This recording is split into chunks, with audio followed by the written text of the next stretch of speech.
মোহাম্মদকে বাদ দিয়ে একটা সেকেন্ড আমার জন্য 1 কোটি বছরের মতো হবে, আমার সহ্য হবে না। সুবহানাল্লাহ। আমারে সহ কি করো, আমারে সহ কি মহব্বত, ঠিক কিনা? হযরত ওমরের মতন বিচক্ষণ ব্যক্তি উম্মাদ হয়ে গেছে, তরবারি হাতে নিছে, যদি কেউ বলে মোহাম্মদ মারা গেছে কতল করা হবে। শুনি না এটা? হযরত আবু বকর যাই শক্ত হাতে ধারণ করে বলছে, ওমর, ওমা মুহাম্মাদুন ইল্লা রাসূল ক্বাদ খালাত মিন ক্বাবলিহির রাসূল আফা ইম্মা তাও কুতিলান তালাবতুম আলা আকাবিকুম। ওমর, মুহাম্মদ একজন রাসূল। মুহাম্মদ একজন কি রাসূল? রাসূল মানে ওমর নয়, রাসূল মানে কি নয়, চিরঞ্জীব হাইয়ুল কাইয়ুম নয়, কোন রাসূল এরকম নয়। এরকম নাকি? ক্বাদ খালাত মিন ক্বাবলিহির রাসূল, তার পূর্বে অসংখ্য অগণিত নবী রাসূল দুনিয়াতে আসছেন, আবার কি চলে গেছেন। সেই ধারাবাহিকতা মুহাম্মদ চলে গেছে। তুমি কি কওড়ি, তুমি কি আয়াত পড়ো নাই, আয়াত জানো না? হযরত ওমর বলছেন, মনে হয় যেন এই আয়াত এখন নাযিল হইছে, এটা শোনার পরে আমার হুশ স্বাভাবিক হয়েছে। তো এরকম যেই কোনো বেদনার মধ্যেই আল্লাহর সিদ্ধান্ত, এটা মনে করি সন্তুষ্ট থাকা, এটা ইমানিয়াতের কাজ। এটা কিসের কাজ? ইমানের কাজ। তা আমাদেরকে যেই কোনো মুসিবতের সময় আলহামদুলিল্লাহ কোনো উদ্ভট কথাবার্তা যেগুলি বললে আল্লাহ সন্তুষ্ট হয়, শয়তান সন্তুষ্ট হয়, ওইগুলি থেকে আল্লাহ পাক আমাদেরকে যেন হেফাজত করে, বলি আমিন। আজকে সংক্ষিপ্ত আকারে বৈঠক শেষ করবো। যে আয়াতটি পড়ছি, আমরা যেটা শুনবো এটা আমল করার নিয়তে শুনবো, যেটা শুনবো এই নিয়ত যদি থাকে, শোনাটা বুঝে আসবে। শোনাটা কি, যেটা শুনবো এটা বুঝে আসবে এবং ধারণ করা, স্মরণ রাখার তৌফিক আল্লাহ পাক দিবেন। আর আমলের মধ্যে শুধুমাত্র আমি আমল করলাম, এটা আমলের হক আদায় হবে না। এটা আমলের হক, যেটা শিখলাম এটা অন্যের কাছে পৌঁছাই দেওয়া, এই দায়িত্ব যে পালন করবে তার আমলটা পরিপূর্ণ হবে। কথা বুঝে আসছে? শিখলাম, আমি শিখি আমার কাছে রেখে দিলাম, এই এলেমটা থাকে না। এই এলেমটা কি, এই এলেমটা থাকে না। যত বড় আলেমে হোক, যদি মাদ্রাসায় না পড়ায়, ওই এলেম কি থাকে? কত বড় বড় ডাক্তার, কিন্তু ডাক্তারি করে না, রাজনীতি করে, ব্যবসা করে, সে দেখবেন রুগী দেখবার বা বইলেও মানুষ রুগী যাবে না, কারণ তার এটার মধ্যে সে চর্চা নাই। কি নাই? চর্চা নাই। এই কারণে অনেক ডাক্তার আছে না, ডাক্তার হচ্ছে রাজনীতি করে, কিন্তু এমন আর কিন্তু কোনো প্রেসক্রিপশন লেখে না, কিন্তু কই দে অমুক ডাক্তারের কাছে যাও, অমুকের কাছে যাও। সে নিজেও করলে করতে পারে, কিন্তু সে এটা যেহেতু ছেড়ে দিছে, এজন্য এটা আর সে করে না, ঠিক কিনা? ঠিক এলেমটা পাচ্ছে তো অনেক গুণে বেশি। যে এলেমটা ডেলিভারি হবে না, ওই এলেমটার কি আমলটা পরিপূর্ণতা পাবে না। এজন্য রাসূল বলছে, আমার কাছ থেকে যেই এলেমটাই পাইবা, এক অক্ষর হলে এক অক্ষর, বাল্লিগু আন্নি ওয়ালাউ আয়া, যেটাই শিখবে সেটা অন্যরে শিখাই দাও, অন্যের কাছে কি করো, পৌঁছাই দাও, তাহলে এটা পরিপূর্ণতা পাবে। তাহলে এলেম শিখার হক আদায় হবে। শিখলাম, স্মরণ রাখলাম, আমল করলাম না, এটা 2 দিনও থাকবে না, ভুলে যাবেন, শয়তানে ভুলে দিব। আর আমলে এসে গেলে এটা আর কি হয় না, বলে না। ছোটকালে সূরা ফাতিহা পড়ছে, ভুল বড় না শুদ্ধ বড়, ওটা কি আর বলে? বলে না। যে জিনিসটা আমলে এসে যায়, এটা কি হয় না, আমলে না থাকলে কি হয়ে যায়, বলে যায়। আর আমলের দিক কটা, অপশন কটা? 2টা, একটা নিজে করব, আর একটা অন্যদেরকে করার জন্য শিখাবো। ইনশাল্লাহ এই 2টা আমরা করবো একসাথে। শুধু নিজের যদি আমল করি, আমলটা হক আদায় হবে না, হক আদায় হবে না। আর এটা তো ফরজ, আল্লাহ রাসূল এটা কি করছেন, ফরজ বলছেন, বাল্লিগু, পৌঁছাই দাও, আননি, আমার পক্ষ থেকে, ওয়ালাউ আয়া, যদি একটি আয়াত শিখো। তাহলে আমরা যেটা শিখবো ইনশাল্লাহ নিজে আমল করার সিদ্ধান্ত নেবে এবং অন্যদেরকে বলবো, অন্যদেরকেও কি বলবো। হ্যাঁ, বলতে গেলে যার কাছে বলবেন, এগুলি যদি বক্র চিন্তার লোক হয়, তো কইব কি, আপনারা শরম দিবেন না, তুমি কি মুহাদ্দিস নাকি, এটা কইব। কিন্তু এটা কি বলবে, এটা কইব। সর্বপ্রথম আঘাতটা এটা করবে, যাতে করে আমরা বলার আগ্রহটা হেরে যায়, বলার কি থাকে না, যেমন আর ইচ্ছে না থাকে, আমি স্তব্ধ করে দিই। এটা শয়তানের কাজ। এটা কার কাজ? কথাটা বুঝছেন? আমরা যদি একটা হাদিস কোন, তখন তুই কোন জায়গা তুই বোখারি শেষ করছো?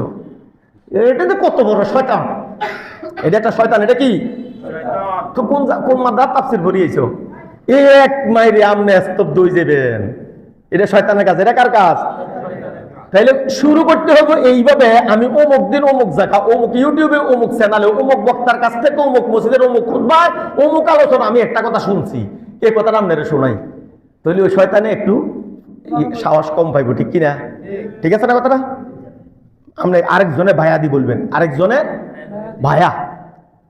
আমি মুহাদ্দিস না, আমি মুফাসসির, মাঠে দিয়ে দিব কিন্তু এটা শয়তানে এমা শিখে দে। কে শিখে দে? দায়ীদেরকে স্তব্ধ করার জন্য। এটা হলো সবচেয়ে বড় হাতিয়ার এটা। হেই বেটা, তুই তো ফতুয়া দেশ, তুই কোন জায়গা তুই একটা ভরিয়েছ, ঠিক কিনা? তখন এটা করলে শরম হয় না? আর শরম দেখি যে মানুষকে শরম দেয়, এটা তো জাহান্নামী। যে মানুষকে শরম দেয় এটা কি? মান লা ইউমিনু জারুহু বাওয়াইকা, যার জবান থেকে এবং হাত থেকে মানুষ নিরাপদ নয়, তার দুই মেনে নাই। ওয়াল্লাহি লা ইউমিন, ওয়াল্লাহি লা ইউমিন, ওয়াল্লাহি লা ইউমিন। রাসূল তিনবার কসম করে বলছেন, সেই লোক মুমিন না, সেই লোক মুমিন না, সেই লোক মুমিন না। কিলা মান ইয়া রাসূলুল্লাহ, সাহাবায়ে কেরাম বলছে ওই লোককে, বলছে যার জিহ্বা কুড়ালের মতন কোবায়, যার জিহ্বা কুড়ালের মতন কাজ করে। কিসের মতো? আল্লাহ জিহ্বা দিছে, এটার মধ্যে কোনো মোটা রগ নাই, হাড় নাই, নরম জিহ্বা দিয়ে কোমল কথা বলবে। আল্লাহু মুনিব, আর সে নরম জিহ্বা দিয়ে কুড়ালের মতন কোবায়, ঠিক কিনা? এজন্য রাসূল বলছে, মাইয়াদমানুলি মা বাইনা লাহইয়াইহি ওয়া মা বাইনা রিজলাইহি আদমানু লাহুল জান্নাহ। যেই ব্যক্তি এই দুই সোয়ালের মাঝখানে নরম জিহ্বার হেফাজত করতে পারবে, আর দুই উরুর মাঝখানে লজ্জাস্থানের হেফাজত করতে পারবে, তার জান্নাতের গ্যারান্টি আমি দিলাম। সহজ কথা, সহজ কথা। তাহলে এই দুই পারমাণবিক, ঠিক কিনা? একটা হইল জিহ্বা, আর একটা হইল কি? লজ্জাস্থান। এই দুইটার হেফাজত যে করবে, তার জান্নাতের হেফাজতের দায়িত্ব আল্লাহ রাসূল দিয়েছেন। সুবহানাল্লাহ। তাহলে ওই শয়তানগুলি কি করবে? এই আঘাতটা করবে, এমন আঘাত করবে, ওই আঘাতের শরম পাবেন, আর পরবর্তীতে বলার আগ্রহ হারিয়ে ফেলবেন। পরবর্তীতে বলার কি ধর, এটা বলা যাবে না। এজন্য বলার শুরুতে কইতে হইব এই কথা। আমরা মসজিদের খতিব সাহেব আজকে আলোচনাটা করছি, আমি ভালো করে শুনছি। এই হাদিসের রেফারেন্সে বলছে, এটা হাদিস, এটা কোরআন। তো এটা আঘাত করতে সে একটু হিসাব করে করবো, যেহেতু শুনছে, সে শোনা কথাটা বলতেছে।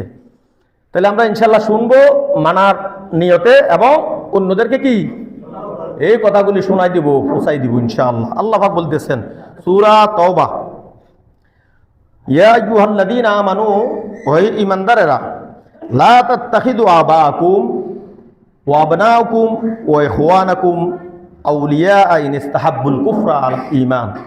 হে ঈমানদারেরা, তোমাদের বাপ দাদার বংশধররা, ভাই বেরাদর, আত্মীয় স্বজন, বন্ধু বান্ধব, সহপাঠী, ক্লাসমেট যত সব আছে, এরা যদি ইমানের চাইতে কুফুরকে বেশি প্রাধান্য দেয়, দিনের চাইতে দুনিয়াকে বেশি প্রাধান্য দেয়, সে তোমার বাপ হইলেও সে তোমার ওলি হবে না, তোমার অন্তরঙ্গ লোক হবে না।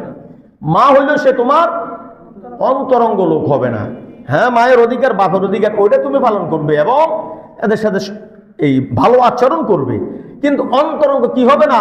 অভিভাবক, অলি, বন্ধু হবে না। কি হবে না? অন্তরঙ্গ, ঠিক কিনা? কারণ কি? সে দিনের চাইতে দুনিয়ারে প্রাধান্য দিছে, ইমানের চাইতে কুফুরকে সে প্রাধান্য দিছে।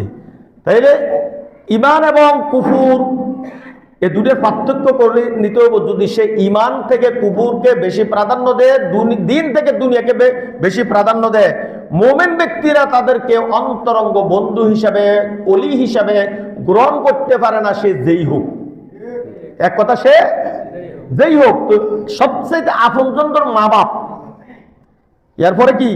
ভাই বোন, ঠিক কিনা? এরপরে নিকট আত্মীয়, ও আশিরাতুকুম, নিকটতম লোক। এই তিন শ্রেণীর লোকের বাইরে কোনো আপনজন হইতে পারে না। এই আপনজনদেরকে উল্লেখ করে বলছেন, এ দিয়ে শুরু আর শেষ, যেখানে যায় শেষ হয়। সমস্ত মানুষগুলি তাদেরকে তোমরা বন্ধু হিসেবে গ্রহণ করবে, বিশ্বাস করবে, অলি হিসাবে অলি মানবে তখন যখন তারা দ্বীনকে, ইসলামকে দুনিয়ার চাইতে বেশি প্রাধান্য দেয়। আর যদি দ্বীন এবং ইসলাম থেকে দুনিয়াকে প্রাধান্য দেয়, কুফুরের মধ্যে তারা লিপ্ত থাকে, তাহলে সে তোমার মা বাপ হোক, আর নেতা হোক, দল হোক, যাই হোক, এদেরকে তোমাদেরকে প্রত্যাখ্যান করতে হবে। এরপর আবার বলতেছে যদি না করে, এই যে এটা বলছে আল্লাহ পাক, যদি কেউ না মানে ওমাইয়াতাওয়াল্লাহু মিনকুম, আর যদি আমার এই সতর্কবাণী নাজিল হওয়ার পরেও এই সমস্ত কুফার এবং মুনাফিক মুশরিকদেরকে ওলি হিসাবে, অন্তরঙ্গ লোক হিসাবে গ্রহণ করে, ফাইন্নাহু মিনহুম, সে যদিও ইমানের দাবিদার আসলে তাদেরই একজন। ইমানদারদেরকে, এবার কথাটা কাদেরকে বলতেছে? যেই সমস্ত ইমানদাররা ইমান গ্রহণ করার পরেও ওই সমস্ত মুশরিক, মুনাফিক, কুফফারদেরকে অন্তরঙ্গ লোক হিসাবে, অলি হিসাবে, বন্ধু হিসাবে গ্রহণ করে, এই লোক মুখে ইমানের দাবি করছে, তার ইমান কণ্ঠনালীর নিচে পৌঁছে নাই, সে তাদেরই একজন, ওই কাফেরদেরই একজন, ওই মুশরিকদেরই কি একজন। আল্লাহ যেন আমাদেরকে হেফাজত করে বলি আমি।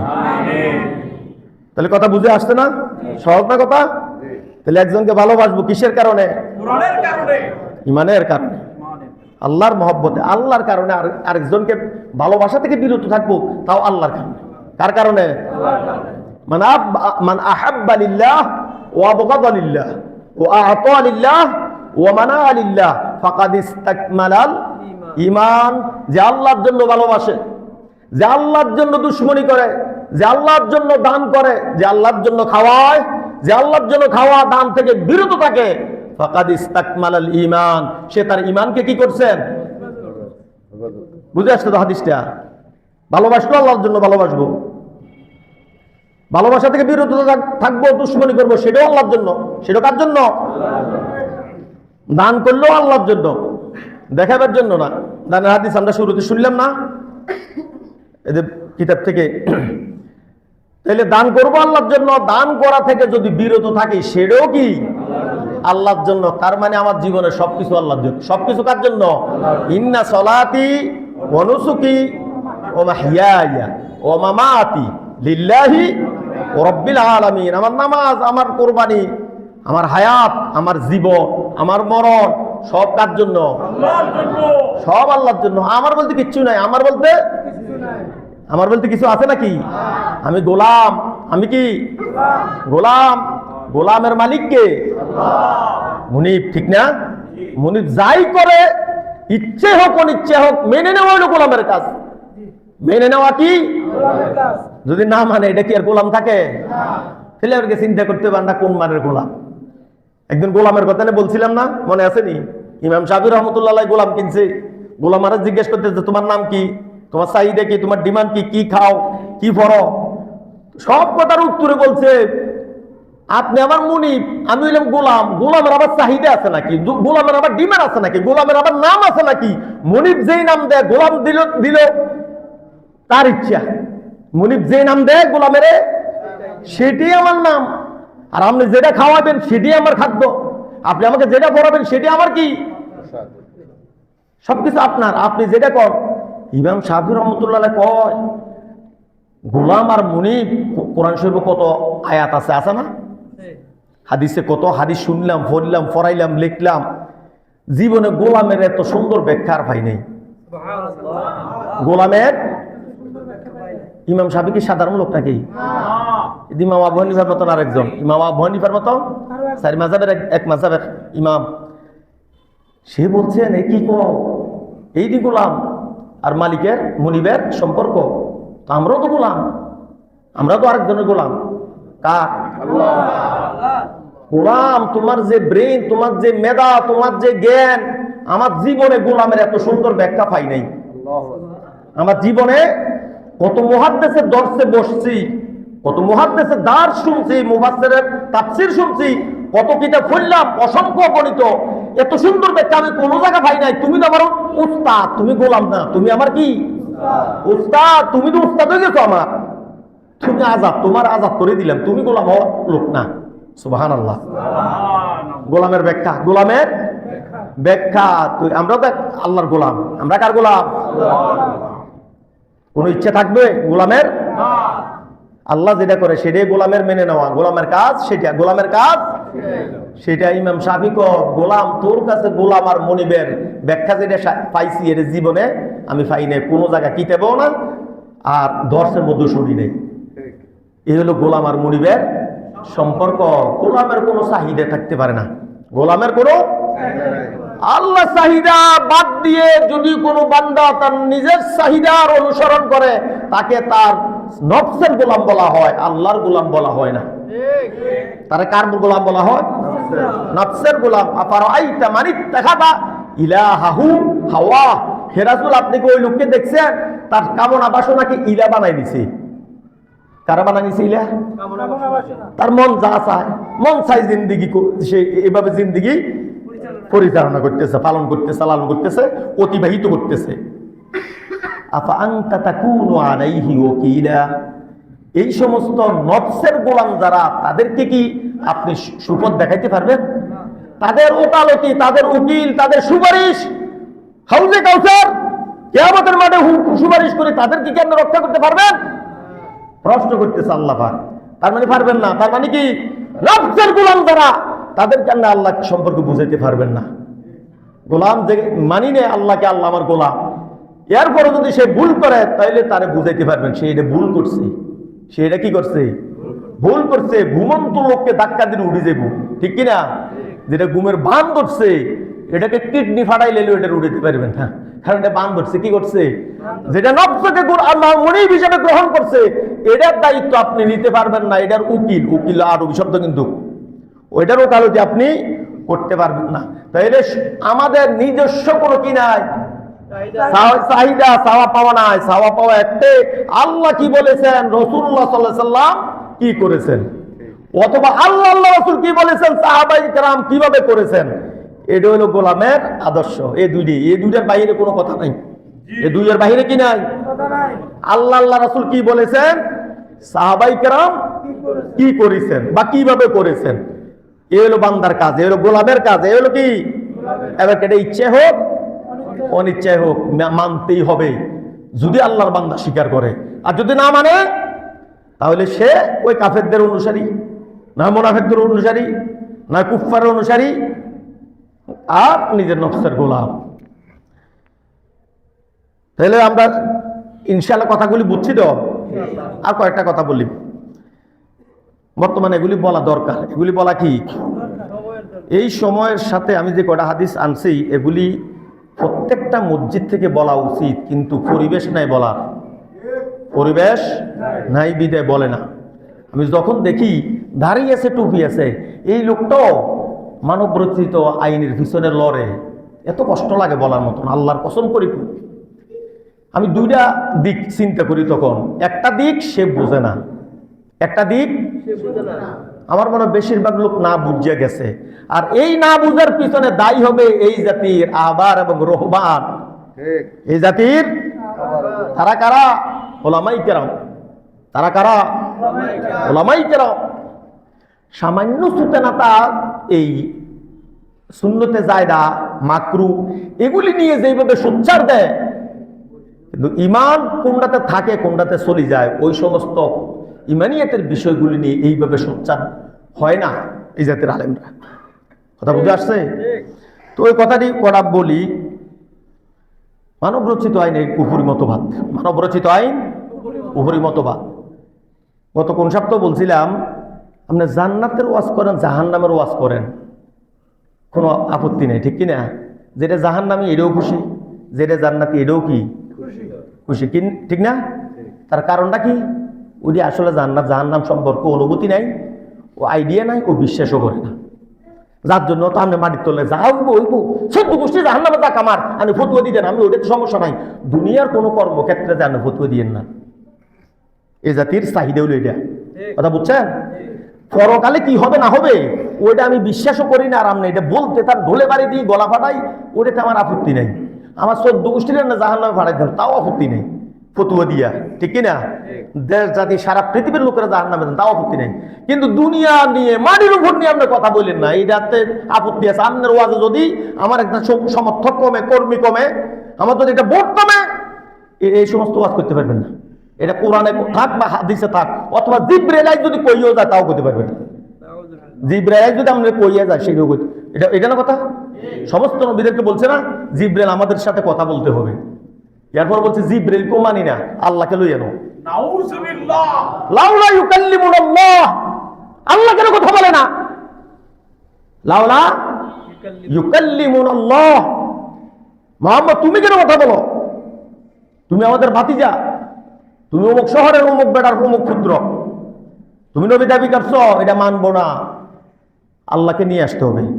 নাউযুবিল্লাহ, লাউলা ইউকাল্লিমুনাল্লাহু আও তা'তিনা আয়া, অথবা তুমি আমাদের চোখের সামনে এইভাবে উপরের দিকে উড়ে যাবা, আরশে আজিমে যাইবা, যাইয়া ওই জায়গা থেকে লিখিত একটা কিতাব নিয়ে আসবা, যেই কিতাবটা আমরা উল্টাইবো পাল্টাইবো দেখবো, নিজেরা পড়বো, এরপর আমরা বিশ্বাস করবো। এটা কোরআন শরীফে আছে, এটা কোরআন শরীফে কি আছে? ওই ধারাবাহিকতার লোকও এখনো আছে এবং কি কিয়ামত পর্যন্ত থাকবে। তাহলে এই সমস্ত জালিমদের পক্ষ অবলম্বন করা, জালিমদেরকে সহযোগিতা করা, এদের সাথে আত্মীয়তা করা, এদের সাথে উঠা বসা করা, এই সম্পর্কে কয়েকটা হাদিস বলি, ছোট ছোট আর শেষ করে দিব। قال رسول الله صلى الله عليه وسلم من مشى مع ظالم ليقويه وهو يعلم أنه ظالم فقد خرج من الإسلام। রাসূলুল্লাহ সাল্লাল্লাহু আলাইহি ওয়াসাল্লাম বলছেন, যেই লোক জালিমের সাথে হাঁটে, মাসা মানে এমসি, কি করে? মাসা এমসি, হাঁটে, জালিমের সাথে কি হাঁটে, মা জালিম, জালিমের সাথে হাঁটে, জালিমের সাথে কি করে? হাঁটা চলা করে। ও হুয়া ইয়ালামু আন্নাহু জালিম, এবং যে লোকটা হাঁটতেছে সেও জানে এই লোকটা জালিম, সেও জানে অজান্তে ন, আবার অজান্ত হইলে মাপ আছে, অজান্ত হইলে কি মাপ আছে। হাঁটার একটু হাঁটা ধরে নিলে হবে না, হাঁটার ব্যাখ্যা আছে। হাঁটা চলারে যদি শুধু হাঁটে, সকালে হাঁটতেছে, ঠিক না, ডায়াবেটিসের লাই, তো আমার লাগে এক জালিম পড়ে গেছে, এই হাঁটাতে কিন্তু গুণ হবে না, এটা না। হাঁটার মানে এইটা না, হাঁটা চলা কি এটা না, এইটা না। হাঁটার মানে তারে মহব্বত করা, তারে সমর্থন করা, তার আর্থিক সহযোগিতা করা, তার সাথে বোন বিয়ে দেওয়া, মাইয়া বিয়ে দেওয়া, ঠিক কিনা? বোন আমারও আছে, মেয়ে আছে, ছেলে আছে, আছে না? সবার আছে না? নিয়ত করিলেন কোন জালিম যদি প্রধানমন্ত্রী হয় তার কাছে মাইয়া বিয়ে দিব না। কোন জালিম যদি এই দেশের সর্বোচ্চ ডিগ্রিধারী হয় তার কাছে আমার বোন বিয়ে দিব না। আল্লাহ রাসূলের কথাগুলি যদি আমরা এইভাবে মানতাম, জালেমরা শিক্ষা পাইতো না। প্রথমে জিজ্ঞাসা ফলার কি আছে, বাড়ি আছে না ঢাকা শহরে, তুই এই বাড়িতে তোরা জাহান্নামে নিব বেটা, এই খবর তার আছে? ওলার সরকারি চাকরি আসেনি, ওই বেটা সরকারি চাকরি কিন্তু গড় ভাড়া দিতে পারে না। সরকারি চাকরি করে হালাল হতে বলে, আলুর ভর্তা ডাল পায় না, ডাল কিনলে মোটাটা কিনে, চিকন ডাল দিয়ে আলুর ভর্তা দিয়ে ভাত খেতে পারে না, সরকারি চাকরি করি না, ঠিক কিনা? এরপর তো সরকারি চাকরিজীবীর কাছে মাইয়া বিয়ে দিবে, তো পাগল কা হোক না 20,000 বেতনের অন্য ইনকাম আছে, ওটা তো জাহান্নামের ইনকাম। ওটা কিসের ইনকাম? ওই জালিমের কাছে মাইয়া বিয়ে দিই, তুই তো বেটা জাহান্নামে যাবি। নাউযুবিল্লাহ, সিদ্ধান্ত নিতে পারবো না যারা ইমানদার পরেজগার। রাসূল বলছে কি চাই বিয়ে করবে? 4টে জিনিসের মধ্যে কোনটার প্রাধান্য দিবা? তাকওয়া। সেটা কি? তাকওয়া। আমার বাগনির বিয়ের সময় ফুল হিসাব করছি, ফুল যদি আল্লাহর ওলি হয় বিয়ে দিব না। আমার ওরে যাবে বিদেশ, বড়টা যেটা মারা গেছে এটাও তখন বিদেশ, আমার কাছে চাইতে যাইতাম, আমি পুলিশ হইলি না, সব খারাপ এটা বলবো না। আমি যদি আরো 50 বছর যদি হায়াত পাই, আরো 50 বছর এই গত 15 বছরে পুলিশের উপর আমার লানত থাকবে, যা সচক্ষে দেখছি আলহামদুলিল্লাহ। এগুলি ভুলে যাবে না। হাসরের মধ্যে যদি আল্লাহ 10টা জান্নাত দিয়ে যদি তোর কোনো দুঃখ আছে নেই, কোন বলে দুঃখ একটাই, 15 বছর হাসিনার শাসন আমলে পুলিশের বিচারটি চোখে দেখতে চাই। ইনশাআল্লাহ এই দুঃখ থেকেই যাবে। আপনারা লাগবে না, কারণ আমরা ওসব মিছিলে যান নাই। মানুষ মানুষ তো বলে যারা একটা কুত্তারে যদি একটা ওই তো কালেকশনে যায়, এক কুত্তারে শুধু এক ঘুমনাটা লই গেলে একটা এটা কোথেকে আসে উড়াল দিয়েই পড়ে, একটাকে একের লাই 5টা 10টা একটা এক দেই, কাল একটা কুত্তায় দড়ি বইয়ে সেদিন তো অন্তত আরো 2-3 বাড়ির পরে ওই জায়গাতে কুত্তে দেই, দৌড়ে দৌড়ে করে মানে হুন্ডার উপর উঠবো। একটা কুত্তা চিনে 5টিকে একটা কেক খাই। এই গত বছর এই কুত্তারই সব দিনে যেটা ভালো আছে এটা ভালো, ঠিক কিনা? তো ভালো আসলেও যেটা এটা কোনো জায়গায় 3 মাস টিকে নাই, এটাও ঠিক।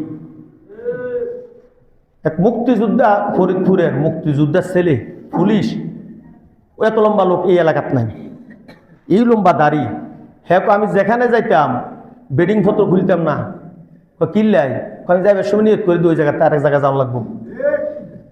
আল্লাহর কসমে মসজিদে বই কইলাম, আমি বেডিং পত্র খুলতাম না, এত মানে এনে আমি 3 মাস থাকতে পারিম বা 6 মাস থাকুন, এই পরিবেশ সৃষ্টি করতাম না। আমি জানি 1 মাসের মধ্যে আমার ট্রান্সফার করবো। ও সারা বাংলাদেশে এমন কোনো ডিস্ট্রিক্ট নেই যে ডিস্ট্রিক্ট আমার ট্রান্সফার হয় না। আমি কিল্লাই, আমি তো 14 গোষ্ঠী আমলি, ফরিদপুর বাড়ি, আমি তাল মিলাতে পারতাম না, গোসও নিতাম না।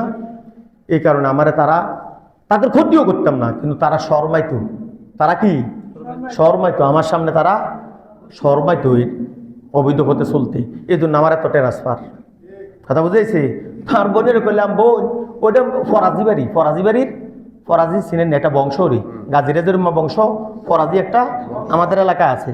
সব এলাকায় সব বংশ নয়, এবার আমাদের এলাকা আছে চৌধুরী, মজুমদার, এগুলি আমরা এলাকাতে। আমাদের দিকে বেশ বড় হইল চৌধুরী মজুমদার, আর বোন হইল মজুমদার বংশের বোনের জামাই। ও বংশ সারাপ বোঝে না, বংশীয়রা আবার বংশ সারাপ বোঝে না, ঠিক না? এরা খালি জিজ্ঞে এটা কোন বংশ। কদিন বাগিনে বিয়ে করেছে নোয়াখালী শিবচন্ডী সুবর্ণচর, এ খালি কত একটা কোন বংশ। খালি এই গাড়িতে রাতে 11টাতে 3টে যত গাড়িতে কত বড় ফোন দিক বংশটা কি। এখন মাইয়া ডাক্তার, মাইয়ার চাচা ডাক্তার, মাইয়ার বাপ এম এ পাস, সবাই সব দিয়ে এম এ পাস। সবাইয়ের মধ্যে কারো বিরুদ্ধে কোনো অভিযোগ নাই, সবাই কারো কাছে ডিল মারছে এরকম অভিযোগ নাই, সবাই ভালো করছে। যাইবার সময় নিয়েও তা ছিল সুবর্ণচর যাইতে একদিন আইতে আরেকদিন হবে না। তো যে রিপোর্ট পাইছে ওই রিপোর্টে আলহামদুলিল্লাহ খুশি। তো হ্যাঁ বংশটা কিটু আয় ওই বোনের ঘরে বাগনি বিয়ে তো পুলিশ এসে আমি বলছি বোন পুলিশ হইলে রাজি নেই, পুলিশ হইলে আমি তো যাও তো দূর কথা, আমি রাজি নাই, তবে রিপোর্ট নেবো কি আর, অপরাধ কি?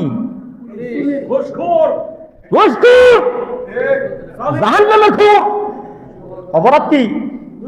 তো ওই লোকটা ফরাজি বাড়ির, ওই লোকটা কি আমি যেই বাড়ির হক তুলে ভাত খাওয়াই দিত না তোর মাইয়ারে, পুলিশের চাকরি করে ভাত খাওয়াইতে পারবো না? ওইটা করবি পারবো, ওই ডাইল ভাত আলু ভাত আর মোড়া ডাইল, চিকন ডাইল দিয়ে খাওয়াইতে পারতো না, চিকন ডাইল করবে না। তো তুমি বাদ দে এই সন্তানের মাইয়ারে ফুলারে বিয়ে করেছে সরকারি জীবী টোয়াও, ওইটা চিন্তা করছো? তুমি তো জালেম। ফাকাত খারাজা মিনাল ইসলাম, রাসূল বলছে সে ইসলাম থেকে খারেজ হয়ে গেছে, মুরতাদ। কথাটা কার? আল্লাহ। মান মাশা মা যালিম লিয়াকুয়াহু ওয়া হুয়া ইয়ালামু আন্নাহু যালিম ফাকাদ খারাজা মিনাল ইসলাম। ওই যে লোকের জালেমের লগে আত্মীয়তা করছে, জালেমের সমর্থন করছে, জালেমের ভোটটা দিছে, আর অজান্তে সেই ইসলাম থেকে খারিজ হয়ে গেছে। তাহলে আমরা যেই কোনো কাজে জালেমকে সহযোগিতা করব না, আমার দ্বারা যেন কোনো জালেম উপকৃত না হইতে পারে। লিও কাউয়াহু, কাউন মানে কি শক্তি, কাউন মানে কি শক্তি। আমার কারণে যদি কোনো জালেম শক্তিশালী হইতে না পারে, আমার কারণে যেন কোনো জালেম এই কোনো বিজয় লাভ করতে না পারে, কোনো সফলতা অর্জন করতে না পারে। কথা বুঝে আসতে দাও। এই সমস্ত ইমানদার মাজলুমদের কারণে এক একটা লোক এখন ফাঁয় ধরবো কয়, কিন্তু পরে 5 বছর তার ফাঁয় ধরতে আবার শিখাই দিতেছে। এটা জালেম হবে কি হবে না এটা আমার আইডিয়া নাই।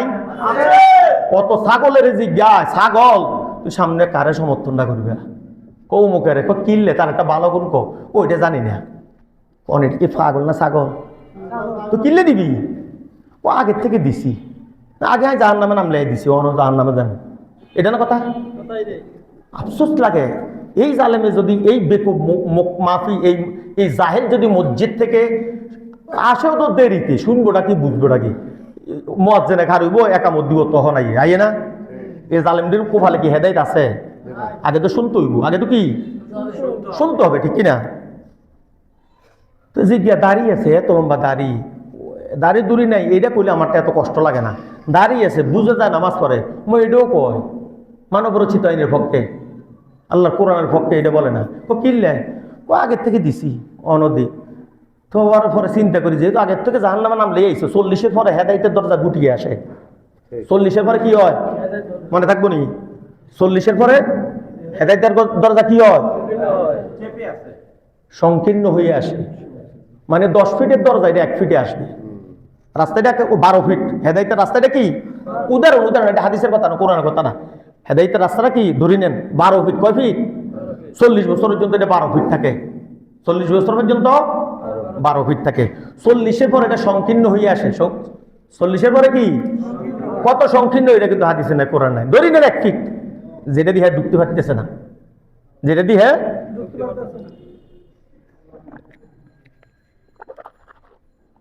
এটারও তো একটা কারণ আছে নাকি?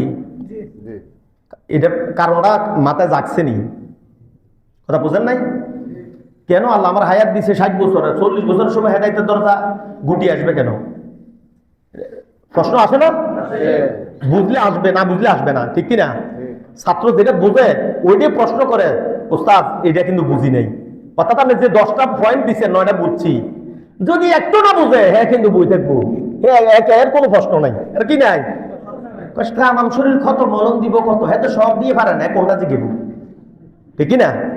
কিন্তু যে বুঝে 10টা স্যারে পড়াইছে সূত্র না উত্তরকের গ্রামারের, একটা সে বুঝে নাই, তো সে হাত তোলা দেয় যে হুজুর এটা বুঝি নেই। এরকম যদি না বুঝে তাহলে প্রশ্ন থাকবে না। হেদায়েতের দরজা একবার বন্ধ হয়ে যা, মৃত্যু যন্ত্রণা গড়গড়া শুরু হইলে কখন? ওয়ালাইসাতিত তাওবাতু লিল্লাযীনা ইয়ামালুনা সাইয়্যাত। সারা জীবন যে খারাপ কাজ করছে তার দরজা হেদায়েত, তার তওবা নাই, তার কি নাই? ওয়ালাইসাতিত তাওবা, তার তওবা কবুল হবে না। মরণের সময় হুজুর একজন আনি তওবা পড়া, এটা কবুল হয় না। এটা কি হয় না? এটা কোরআনের কথা, কার কথা? ওয়ালাইসাতিত তাওবাতু লিল্লাযীনা ইয়ামালুনা সাইয়্যাত। যৌবনকাল থেকে শুরু করছে বাদরাবি আর বদমাশি, মরণের সময় মুহাদ্দিসানি পড়ান আর হেরামের ইমাম সাহেবানি কলমা পড়ান, ও কলমা তার মুখ দিয়ে আসবেও না। দেখেন শয়তান মানুষ এটা মরতে লাগলে যায়, দেখেন ফেরাউনের মতন, হ্যাঁ ফেরাউনের মতন, ফেরাউন পড়তে লাগছে, কোন যেন পড়তে না পারে, মাটি ঢুকে দাও, কি করো? পড়তে পারছে? কারণ মুসা আলাইহিস সালাম বলছেন রব্বানা মিস আলা আমওয়ালিহিম ওয়াশদুদ আলা কুলুবিহিম। আল্লাহ তার সম্পদগুলোর উপর মোহর মারো আর অন্তরের মধ্যে মোহর মারো, যাতে করে সে ঈমান আনতে না পারে, যাতে করে সে, কারণ ঈমানের মতন দৌলত পৃথিবীতে কিচ্ছু নাই, আছে নাকি? গতক্ষণ সপ্তাহ বলছি না, ঈমান পাইছেন আলহামদুলিল্লাহ কোন মিয়া? মুসা তার উম্মতের কইছে 3 দিক থেকে সশস্ত্র বাহিনী অ্যাটাক করছে, মরবো। মুসা তো আলহামদুলিল্লাহ কই, ঈমান আনছো, ঈমান পাইছে তো আলহামদুলিল্লাহ কি কও? লাইন শাকারতুম লা আযীদান্নাকুম, এই যে আয়াতটা আমরা বলি প্রায় শুনি, শুকরিয়া আদায় করলে নিয়ে আমার বাড়া দিব।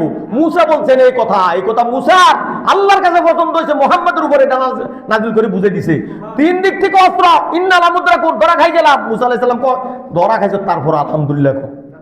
ধরা খাই মরে যাবি, জান্নাতে যাবি, ধরা খাই মরে যাবি, কোথায় যাবি? আর ওই শয়তানটি সবাই জাহান্নামী, শয়তানটি সবাই কি জাহান্নামী। কোন কথা কইতে লাগছিলা? ও এই যে হেদায়েতের দরজা, ঠিক কিনা? 40-এর পরে গুটি আসে, কিনলে জানেন 40 বছর পর্যন্ত যেটা জিনা, ব্যভিচার, মানুষ খুন করা, মানুষের ঠ্যাং ভাঙ্গা, হাত ভাঙ্গা, জবরদখল, জমি দখল, ফ্ল্যাট দখল, এই সব করছে, যেগুলি সাথে জড়িত হইল আরেকজন মানুষ, এটা কে ক্ষমা করবো? কথা বুঝছেন? আল্লাহ না, আল্লাহ ক্ষমা করবো। শিরিক করেন, বেদাত করেন, যাই করেন, এটা আল্লাহ কি করবো? ক্ষমা করবো। এই জিব্বা দিয়ে কোবাইছেন মানুষের, কুরেল দিয়ে কোবাইছেন, ওইটা কে ক্ষমা করবো? ওই তো শুরুতে বললাম এই জিব্বা লজ্জাস্থান, দুইটার গ্যারান্টি দিতে আল্লাহ জান্নাতের, রসুল জান্নাতের গ্যারান্টি, এত এটা দিতে পারে নাই। 40 বছর যে আমল করছে, সব মানুষের ক্ষতি করছে, ওইটি তো আল্লাহ মাফ করবেন না। 40 বছর নামাজ পড়ে নাই, আল্লাহ এটা মাফ করে দিবেন। কথা বুঝেছে? ক্লিয়ার না? ক্লিয়ার তো? 40 বছর রোজা রাখেন না, মাফ করে দিব। 40 বছর হজ যাকাতের করেন নাই, দান খয়রাত করেন না, যাকাত দেন নাই, আল্লাহ এটা মাফ করে দিব। কিন্তু আপনি আরেকবার জমি দখল করছেন, এটা কোন আল্লাহ মাফ করবো? 40 বছর যাবত দেরি করছেন তো আন্না তো জাহান্নাম এমনি ওয়াজিব হয়ে গেছে, তো এই জন্য আন্না যেহেতু জাহান্নামে যাওয়া লাগবো না, হেদায়েত হয়ে গেলে জাহান্নাম তো আন্না যাইলেন না, হেদায়েত হয়ে গেলে জাহান্নাম দিতে পারবো। আর দেখেন 40 পরে হেদায়েতটা কদ্দুর হয়, কদ্দুর হয় জানেননি? সমাজ কন্ট্রোলের হেদায়েত। সবাই নামাজ পড়ে আমার লগের সবাই হজ করছে, আমি না করলে কি হয়? এই কারণে হয় হেদায়েত, যা হয় এই কারণে হয়। আমার ক্লাসমেট হেতে বাড়ি 2 তালা, হেতে হজ করে লেছে, আমার 5 তালা, আমি করলাম না, এই অনুভূতিতে হজ করে। এটা জান্নাতের হজ নয়, এটা জান্নাতের হজ নয়। কথা বুঝছেন তো? সমশেষ আল্লাহ পাক বুঝার তৌফিক দান করো। তাহলে আমরা জালিমের সহায়ক হব না ইনশাআল্লাহ, কথা বলবো তো। জালিমের সহায়ক ভোটের মাধ্যমে হোক, টাকার মাধ্যমে হোক, কথার মাধ্যমে হোক, এবং কি শেয়ার ফেসবুকে কেনে দেন না, শেয়ার লাইক কমেন্টসের